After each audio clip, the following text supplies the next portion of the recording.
Memory code. The city lay in fragments, a skeleton of glass and steel, half swallowed by the dust of the Great Blackout.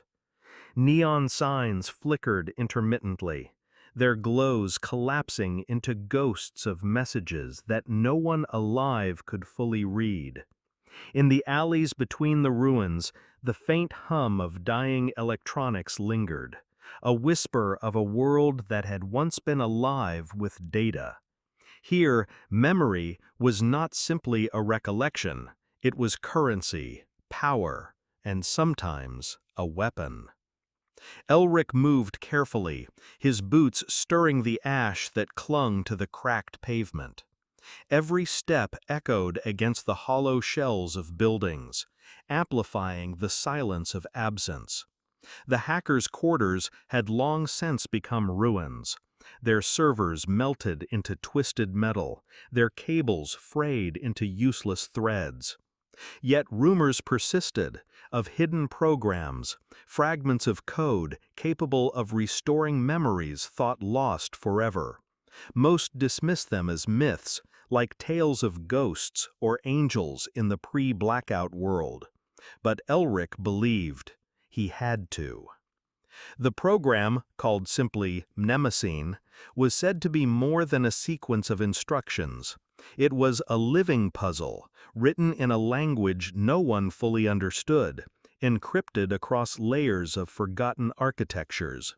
Some whispered it could reconstruct what was deleted, not just files or images, but the essence of a life erased, the moments that had vanished when the digital networks collapsed. Elric crouched beside a collapsed wall, his fingers tracing the soot-stained edge of a broken terminal. He had found it 2 nights ago, buried beneath debris in the lower floors of a corporate archive. The casing was scorched, wires hanging like dried veins, but within he could feel the faint pulse of memory still flickering. He had managed to extract a fragment, a partial line of code, and it hummed in his pack, as if waiting. His thoughts drifted back to the faces he had lost. Not just the strangers whose memories he salvaged for profit. No, he thought of his own. A wife whose voice he could barely recall. A daughter who might have grown beyond the horizon of his mind. And friends who had disappeared into the chaos of the blackout. Every attempt to reconstruct them ended in fragments, faces with mismatched eyes, voices that trembled unnaturally. And still, he continued. The street before him was empty, but the shadows moved with intent. Surveillance drones, scavenger machines left behind by corporate enclaves, sometimes patrolled even this desolate sector. Their lenses were like unblinking eyes, scanning for heat, for movement, for the faint signals of illicit data traffickers like him. He adjusted the pack on his back, feeling the weight of the code pressing against his spine, both a burden and a temptation. A sudden flicker in the neon above drew his attention. The signs spelled nothing coherent anymore, a cascade of broken symbols. But in the arrangement, he thought he saw a pattern, coordinates maybe, or a warning. He remembered old lessons. The blackout had not erased intent, only structure. Someone had left traces, small markers that only a careful eye could discern. Elric memorized the pattern, imprinting it onto his mind before it dissolved into the flickering haze. He paused at a collapsed doorway. Inside, the air was stale, thick with the smell of scorched plastic and mildew. The remnants of old databanks lay scattered across the floor. He knelt, brushing debris away with cautious hands, and there it was. A terminal, partially intact, a thin green glow pulsing weakly beneath the grime. His fingers hovered above the input interface, knowing that activating it might awaken more than just code. Memory stored here could be dangerous, untested, and unpredictable. but he had come too far to turn back. The first line of the Mnemosyne fragment appeared on the cracked screen as he inserted the interface node. Symbols danced, shifting in a rhythm almost musical, like an echo of a heartbeat. Elric's pulse quickened. He had read about this phenomenon in old hacker journals, programs that seemed alive, that adapted to the user's mind, probing fears, desires, gaps in memory. He wondered if it would know him, recognize the voids he carried, the lives he longed to touch again. As he executed the next sequence, the room darkened further, and the air seemed to thicken.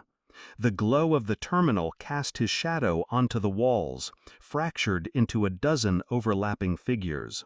For a moment, Elric could not distinguish between himself and the echoes around him, ghosts of other users, other memories that had been trapped, fragmented. The code pulsed like a living thing, whispering promises of restoration, of connection, of a past he had almost forgotten. And then it came, a flicker of something recognizable, a voice, faint, familiar, like a dream remembered upon waking. His daughter, or was it a stranger, uttered a single word, and the world seemed to tilt. The air outside stilled, the hum of dying electronics fading into an expectant silence. Elric knew, in that suspended moment, that Mnemosyne had begun its work. Whatever came next, he understood one truth. Reclaiming memory demanded sacrifice. Every piece restored might cost a fragment of the present. Every choice left him vulnerable to forces he could not yet see, entities who had survived the blackout and now linger in the shadows, guardians of the secrets no one was meant to hold. Elric leaned closer to the terminal, feeling the weight of history pressing on him, the faint pulse of a past and future entwined. He could not know yet if he would emerge with clarity, or if the code would consume him entirely. But there was no retreat. He was already too deep, already part of the sequence, the living edge of memory itself. Outside, the city held its breath. Dust swirled through fractured neon, and the quiet waited. A choice had been made. The memory code had awakened. The room around Elric seemed to breathe with him, shadows lengthening and curling, as if alive. The faint hum of the terminal grew louder, reverberating through the metal beams and shattered walls. Each pulse of light from the Mnemosyne program traced arcs across his eyes, painting visions of lives he could almost touch but never fully hold. Faces merged, flickered, then dissolved. Voices echoed, fractured into syllables that seemed familiar, yet foreign. He realized the code was probing, teasing the edges of his mind, and he welcomed it like a storm. Elric's hands moved with instinct, entering sequences he remembered from fragments of old manuals, from whispered stories in the black market of memory traders. He had once believed that memory was simply a record, a series of files stored in silicon, but Mnemosyne defied that logic. It was fluid, organic, a bridge between what was lost and what could be imagined. Each command he typed did not just retrieve, it reshaped. A sudden sensation prickled the back of his neck, the unmistakable awareness that he was being observed. The terminal's glow seemed to flicker in recognition, almost signaling a warning. Elric's instincts had been honed over years in the ruins, and though the streets were empty, he felt the presence of watchers, agents of corporate enclaves, scavengers who had survived the collapse and adapted to the new rules of power. They wanted Mnemosyne. They wanted him. He suppressed a shiver and returned to the code. A fragment of his wife appeared, Not fully, just the tilt of her head, the curve of her smile, but enough to tighten the ache in his chest. The terminal pulsed, as if acknowledging his longing, feeding on it, amplifying the memory with layers of unreality. It whispered of choices, of consequences, and Elric understood that this was no longer just a tool. Mnemosyne was alive in some sense, aware and in dialogue with his mind. The first test came as a rush of information, unbidden and overwhelming. He saw glimpses of people he had never known, shadows of lives intertwined with his own, sequences that hinted at tragedies and betrayals long erased. The memories were incomplete, distorted by the collapse, yet they carried weight. Elric stumbled back, his chest tight, realizing that the code did not discriminate between what was his and what belonged to others. Each restoration would carry echoes, fragments that could invade his consciousness like parasites. Yet the pull was irresistible.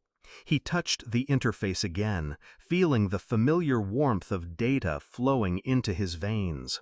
Lines of code danced across the screen, forming patterns that were almost musical in their precision. Mnemosyne was teaching him, guiding him, but also testing the limits of his resolve. He could feel the boundary between the program and his own psyche eroding, and a quiet dread settled in his stomach. Voices grew louder now, layered, dissonant, a choir of lives that demanded attention. Among them, one voice stood out, soft, insistent, a fragment he could recognize as his daughter's. It was not perfect, not complete, but it carried the inflection he remembered from years before the blackout. He closed his eyes, letting the code bridge the gap, allowing the memory to fill in the gaps. Each pulse of the terminal seemed to sync with his heartbeat, each flicker of light a testament to what could be reclaimed. A sudden noise outside broke the trance, a metallic scrape against the rubble, faint but distinct. Elric's eyes snapped open. The street beyond the shattered window rippled with movement, a shadow slipping between the ruins. He had little time. Mnemosyne demanded focus, but survival demanded caution. He considered disconnecting, sealing the program, yet the thought of stopping now was unbearable. The code had begun a transformation, one that could not be paused without consequence. He adjusted the interface, routing the fragment through layers of memory buffers he had improvised. The room filled with a holographic haze, faint images forming around him, places he remembered, places he had only heard of, landscapes twisted by the loss of data and the fall of infrastructure. The memories interwove, blending past and present, real and imagined. Elric could feel himself slipping, part of a continuum he barely understood. Time became meaningless. The past pressed forward, the present thinned, and the edges of his consciousness blurred. Mnemosyne revealed a truth he had not anticipated. Reclaiming memory was never a simple act of recovery. It was a negotiation, a balance between what could be restored and what must be surrendered.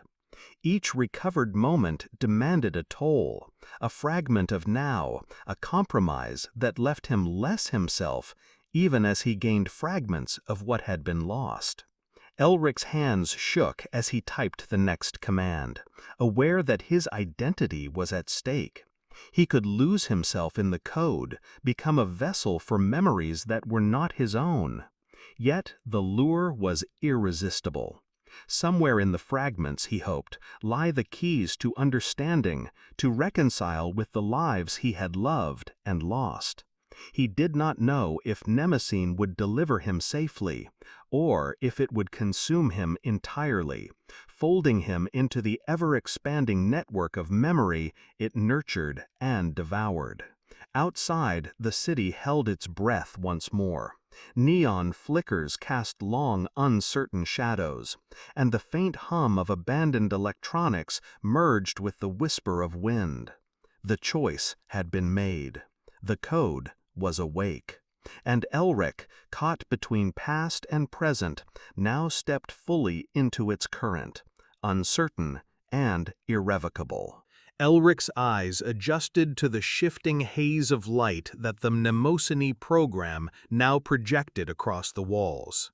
Fragments of memories swirled around him like motes of dust in sunlight, images and voices colliding and recombining with a life of their own.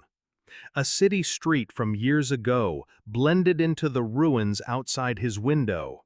Neon signs spelling words he could not quite read.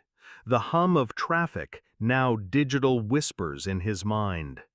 The line between reality and memory was thinning, and he could feel it stretching, pulling him toward a precipice. A voice, clear now, cut through the tangled stream. A voice that could only belong to his daughter. "Papa," it said, fragile, hesitant. He reached toward the projection, his hand passing through the spectral image, fingertips brushing against nothing but light. The ache in his chest deepened. He knew this was a fragment, a reconstruction, a code-made ghost, yet the emotion it stirred was real, raw. Mnemosyne had not just retrieved a memory, it had recreated the essence, the echo of being, breathing life into absence. The thrill of success was short-lived. A sudden flicker on the terminal drew his attention. A warning, a corruption in the sequence. Data fragments began to collapse in on themselves, images twisting grotesquely before dissolving into black voids. Mnemosyne was alive, yes, but it was also unstable, a river swollen beyond its banks, threatening to wash him away with every pulse. He realized with a chill that memories were not neutral. The program did not distinguish between the precious and the perilous. It reclaimed everything with equal insistence. Outside, the faint scrape of metal grew into a pattern. Footsteps, irregular, deliberate. Someone was moving through the ruins, approaching his location. Agents of one of the corporate enclaves, or perhaps scavengers seeking the power of Mnemosyne for their own ends. He could not tell. The knowledge that his intrusion would not remain unnoticed weighed on him. But he could not tear his attention away from the unfolding memories. Each second mattered. Each hesitation could cost him the fragments he had reclaimed, or his life. He made a choice.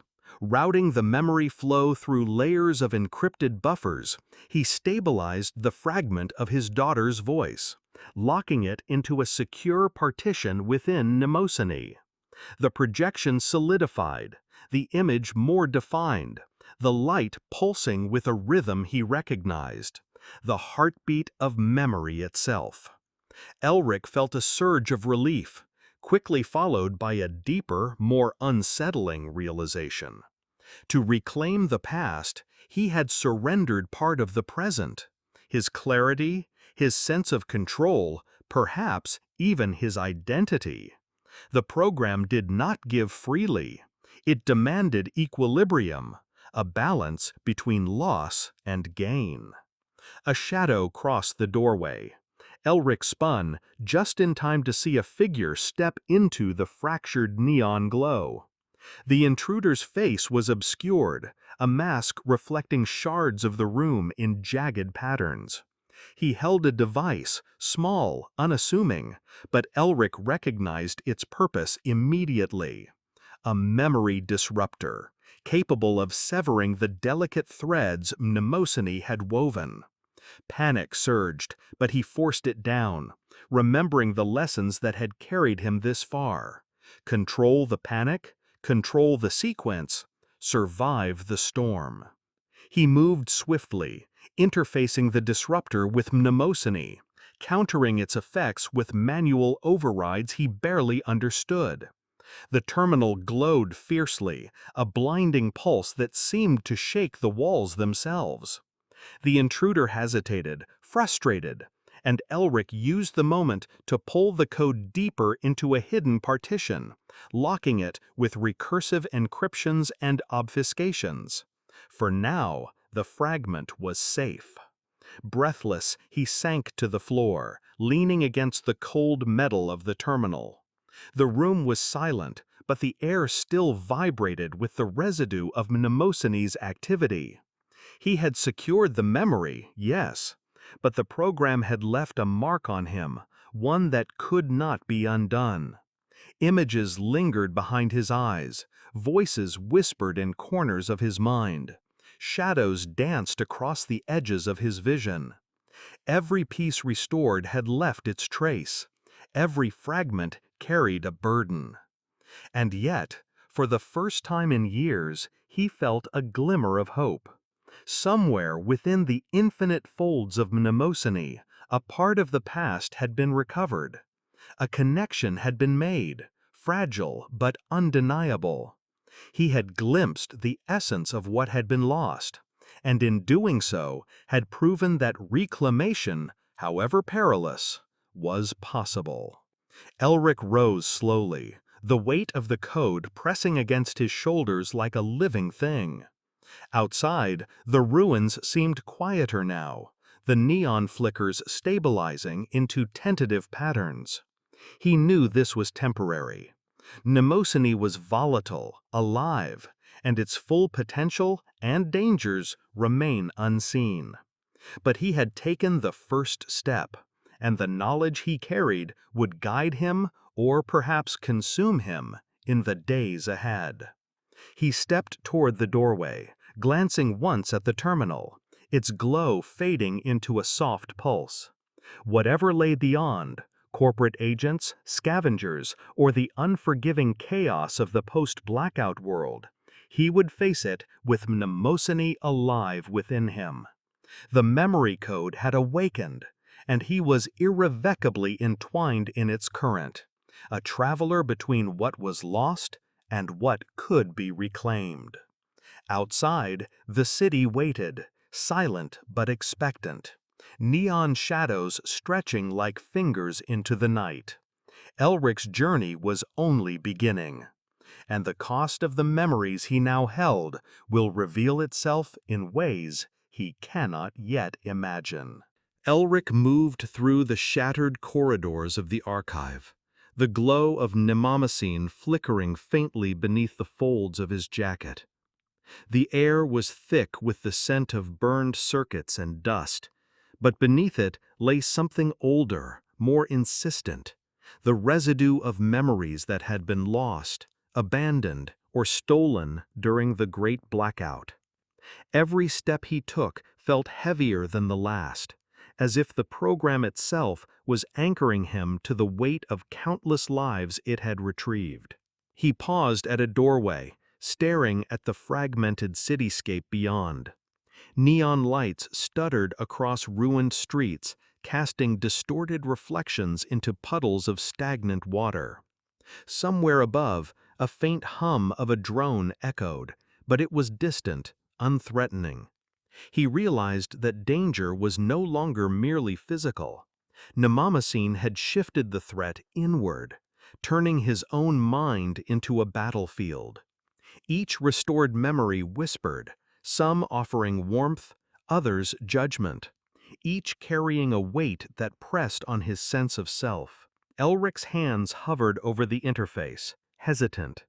The fragments of his daughter, his wife, and others he had not known personally swirled in his vision like an ethereal mosaic. Some pieces did not belong, not entirely. Faces overlapped, identities merging and fracturing simultaneously. Mnemosyne was not perfect. It could not distinguish ownership from essence, truth from perception. Yet in the chaos it had crafted meaning, patterns that teased comprehension. He recalled the intruder from earlier, the metallic mask reflecting jagged shards of light. There had been no further confrontation, yet the memory of that shadow lingered in his mind. Was it a warning, a promise, or a phantom conjured by the program's own sentience? Elric could not tell. Nemomycene was a living paradox, capable of giving and taking in equal measure. He understood now that the code did not merely restore, it transformed, leaving the user irrevocably altered. A voice, soft, almost imperceptible, emerged from the projection. "Papa," it said again, but this time layered with fragments of other voices, a chorus of lives he had touched and reclaimed. It was neither wholly real nor entirely synthetic.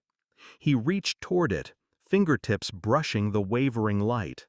The pulse of Nemomycene coursed through him, synchronizing with his heartbeat, a rhythm of memory and identity intertwined. He felt the fragility of it, the danger, and yet also the profound beauty. Outside, the city seemed suspended in anticipation. Neon lights flickered with hesitant vitality, shadows stretching like tentative fingers across the crumbling streets. The silence was no longer empty. It carried the weight of what had been lost and the tension of what could be regained. Every fragment Elric had touched whispered a warning. Memory is never free. It demands payment. The question was not if, but when, and how much. He knew he could not remain here forever. Nemomycene had begun its work, but the journey was far from complete. The fragments he carried were not fully tamed. They hung between reality and code, waiting for the next step, the next risk. Elric felt the awareness settle over him like a second skin. He was no longer just a man seeking what was lost. He had become a vessel, a conduit, a participant in a system he could neither fully control nor abandon. With deliberate calm, he disengaged the primary interface, routing the remaining fragments into secure partitions he had prepared. Nemomycene's pulse slowed, settling into a rhythm he could recognize as stable, temporary, fragile stability. He rose, every muscle aching from tension and the weight of countless memories pressing on his mind. Outside, the ruins awaited. His path would not be easy, and the entities that hunted him, corporate agents, scavengers, perhaps even other Nemomycene users, were still out there, waiting for a misstep. Yet Elric stepped into the broken streets with cautious resolution. Nemomycene hummed quietly, a presence at his side, a constant reminder that memory was a living thing. He did not know what the restored fragments would demand in the coming days, or how they would shape him. The program had offered a glimpse, a partial reclamation, and in doing so had forced him to confront the complexity of identity itself, the boundaries between self and other, between past and present. A breeze stirred the ash along the streets, carrying the faint echoes of lives long vanished. Elric paused, letting the wind sweep over him, and for a brief moment he felt a semblance of clarity. The path ahead was uncertain, fraught with danger, but illuminated by the fragile pulse of memory he now carried. He knew that every step, every choice would be weighted by what he had recovered and what he had yet to uncover. He moved forward, the city stretching endlessly before him, ruins and neon intertwined with shadows of lives remembered and forgotten. Nemomycene's code throbbed faintly beneath his jacket, alive and insistent, a living testament to what had been lost and what could still be reclaimed. He understood the truth now. Memory is not just a record. It is a force, a responsibility, and a burden that cannot be escaped. Elric vanished into the fractured glow of the city, carrying with him the pulse of the past and the unknown of the future. Nemomacine hummed softly, a companion and a warning, and the neon-lit ruins held their breath, waiting for the consequences of memory yet to unfold. The world had not ended, it had only changed, and Elric, entwined with the code, was its reluctant witness.